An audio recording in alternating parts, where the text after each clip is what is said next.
નમસ્કાર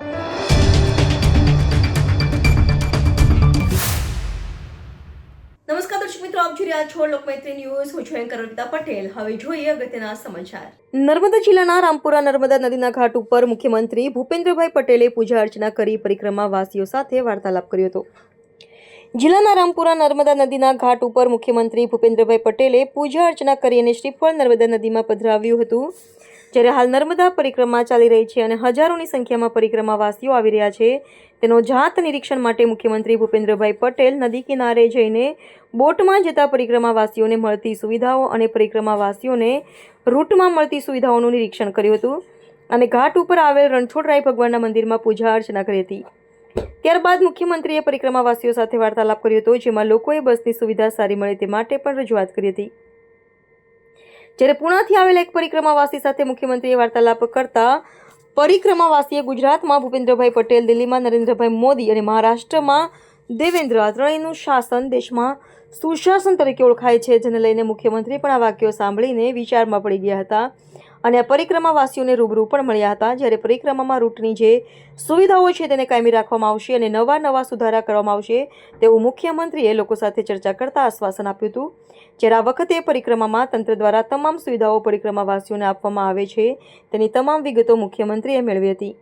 reporter Rafiq Daniwala, Lokmaitri news, Narmada. ઉત્તરવાહિની નર્મદા પંચકોશી પરિક્રમામાં આજરોજ ગુજરાત રાજ્યના માનનીય મુખ્યમંત્રી શ્રી ભૂપેન્દ્રભાઈ પટેલ સ્થળ નિરીક્ષણ કરવા પધાર્યા હતા.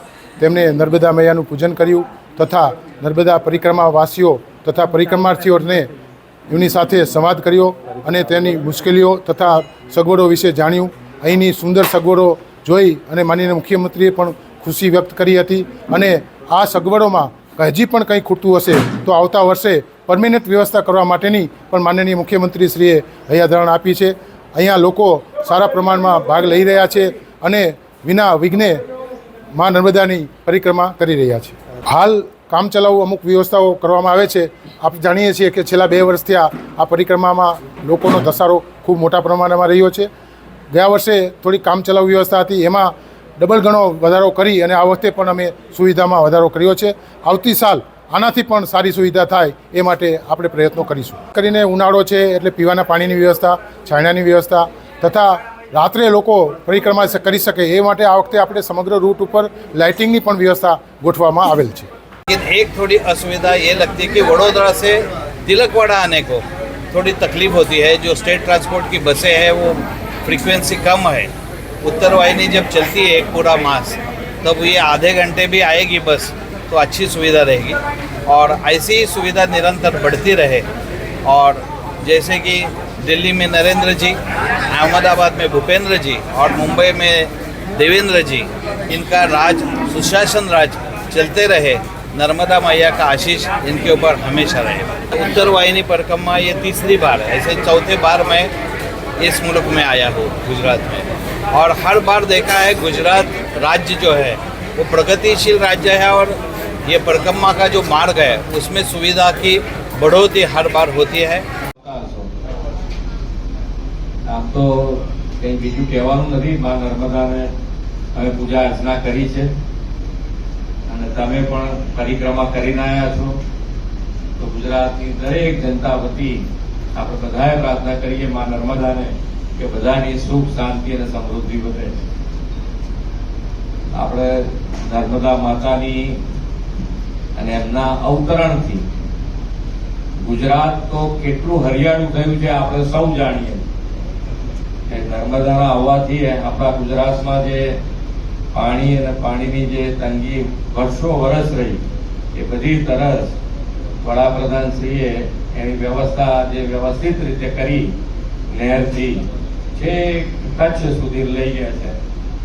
એ ખૂબ સુંદર આયોજન જેને કહેવાય કે નરેન્દ્રભાઈએ લાંબુ જે કહેવાય ને કે આગળનું વિચારીને બધી વ્યવસ્થા. એમ નર્મદા માતાજીની પણ તમે પરિક્રમા જે કરી રહ્યા છો અને એ પરિક્રમામાં તમને કંઈ પણ હજુ એમ લાગતું હોય કે આવો નાનો મોટો સુધારો કરવો જોઈએ. આ ખૂબ મોટી આસ્થાનું કેન્દ્ર છે અને ભારત દેશના ખૂણે ખૂણેથી અહીંયા આ યાત્રા કરવા માટે બધા આવતા હોય છે. હમણાં મને મહારાષ્ટ્રથી આવેલા એક જણા પરિક્રમા માટે થઈને એક પુસ્તક લખ્યું છે એમણે. એનું હિન્દીનું એમણે મરાઠીમાંથી હિન્દીમાં ટ્રાન્સલેટ કર્યું અને એ પુસ્તક હમણાં જ મને આપ્યું. એટલે દેશમાંથી બધે આખા દેશમાંથી અહીંયા આવતા હોય છે. તો દરેક દેશવાસીઓને ભારતના દરેકે દરેક નાગરિકને પણ સુખ શાંતિ અને સમૃદ્ધિમાં આપે એવી આપણી પ્રાર્થના. અને તમારામાંથી હવે કોઈને કંઈ કહેવું હોય તો કહી શકે છે કે ભાઈ હજુ આવું કંઈ વ્યવસ્થા કરવાથી હજુ લોકોને ફાયદો થાય ને વધુને વધુ લોકો અહીંયા આવતા રહે. લોકમૈત્રી ન્યૂઝ સાથે જોડાયેલા રહેવા અમારા યુટ્યુબ ચેનલને સબસ્ક્રાઇબ કરી ફેસબુક અને ઇન્સ્ટાગ્રામ પેજને લાઇક અને શેર કરો.